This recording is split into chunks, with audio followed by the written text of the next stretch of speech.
Russia అయితే వదిలిపెట్టేందుకు సిద్ధంగా లేదు, ఉక్రెయిన్ వ్యవహారంలో తేల్చుకోవడానికి సిద్ధంగా ఉంది. ఈ 15 రోజుల్లో వీలున్నంత వరకు దోచేసుకోవాలనుకుంటుంది.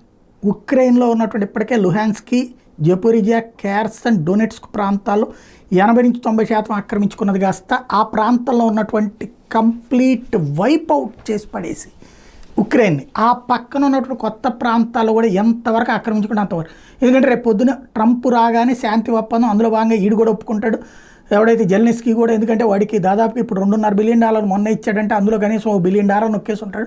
అంతకుముందు నొక్కేసి మొత్తం కలుపుతాడు ఒక $5-6 బిలియన్ల ఎక్కడో 4-5 దేశాల్లో భూములు కొనుక్కుంటాడు, ఆస్తులు కొనుక్కుంటాడు, ఆడ వెళ్ళిపోయి అక్కడ సెటిల్ అయిపోతాడు. వాడికి ఆ యూరప్ దేశాలు సహకరించేస్తే కూడా ఉక్రెయిన్ తీసుకెళ్ళి మళ్ళీ ఎవడో ఒక కొత్త గొట్టంగాడికి అప్పచెప్తాడు. ఫైనల్గా అప్పుడు ఉక్రెయిన్లో ఇప్పటి వరకు ఆక్రమించుకున్నటువంటి ప్రాంతాన్ని తను తీసేసుకోవచ్చు. ఇందుకోసం కొత్త ఆయుధాల రంగంలోకి దించుతోంది. ఏదైతే రష్యాకి సంబంధించినటువంటి అత్యంత ముఖ్యమైనటువంటి ఒరిషింక్ మిస్సైల్స్ని రంగంలోకి దించింది.